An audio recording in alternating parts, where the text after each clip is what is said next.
بسم اللہ الرحمن الرحیم۔ شروع اللہ کے نام سے جو بہت مہربان نہایت رحم کرنے والا ہے۔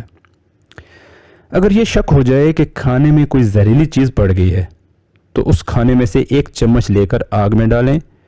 اگر اس میں سے نیلے رنگ کے شعلے نکلیں تو سمجھ لیں کہ کھانا زہریلا ہو گیا ہے اور کھانے کے قابل نہیں رہا۔ ایلومینیم کی چیزوں پر سے داغ دور کرنے کے لیے پہلے پسے ہوئے خشک نمک سے اور پھر گیلا کر کے رگڑیں۔ ایلومینیم پہلے کی طرح چمکنے لگے گا۔ اگر سالن تھوڑا سا بھی جل جائے تو پورے سالن میں سے جلنے کی بو آنے لگتی ہے۔ جب ایسا ہو جائے تو جو سالن جلنے سے بچ گیا ہو اس کو صاف دیگچی میں ڈال لیں اور سالن کی مقدار کی مناسبت سے دودھ ڈال کر پکا لیں۔ جلنے کی بو ختم ہو جائے گی۔ چائے کے پانی کو اگر زیادہ ابالا جائے تو چائے بدمزہ ہو جاتی ہے۔ ایک باؤل میں پانی لے کر اس میں 2 چمچ سرکہ ڈال دیں۔ تمام شیشے کے برتن دھونے کے بعد اس پانی سے میں سے کنگھا لیں۔ برتن خوب چمک اٹھیں گے۔ بوٹ پالش میں چند قطرے سرکہ یا چند قطرے لیموں کے رس کے ملانے سے جوتوں پر خوب چمک آتی ہے۔ سکاکائی، ماش کی دال اور میتھی باریک پیس کر پیسٹ بنا لیں اور بالوں میں اچھی طرح لگائیں۔ اس سے بال چمکدار ہوں گے، گرنا بند ہو جائیں گے اور جلدی سفید بھی نہیں ہوں گے۔ اگر آپ کے پاؤں پر بہت پسینہ آتا ہے تو گرم پانی میں سرکہ یا لیموں کا عرق ملا کر اس پانی سے پاؤں دھوئیں، پسینہ آنا کم ہو جائے گا۔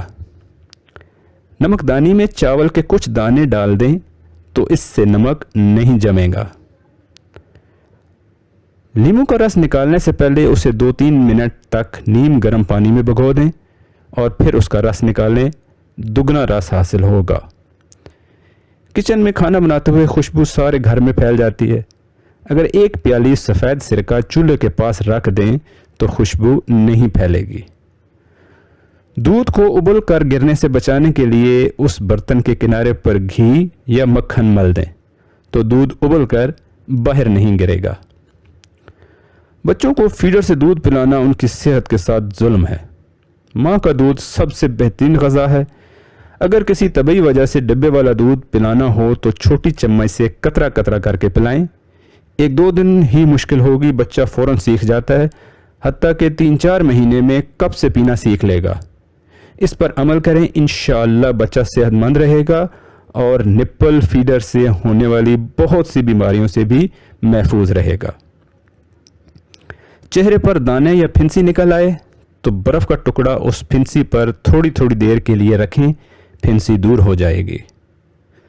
سبزیوں اور پھلوں کو فریج میں ایک ڈبے میں نہ رکھیں، خصوصاً سیب اور ہری پتیوں والی سبزیوں کو، کیونکہ اس سے پھل اور سبزیاں دونوں سڑ جائیں گی۔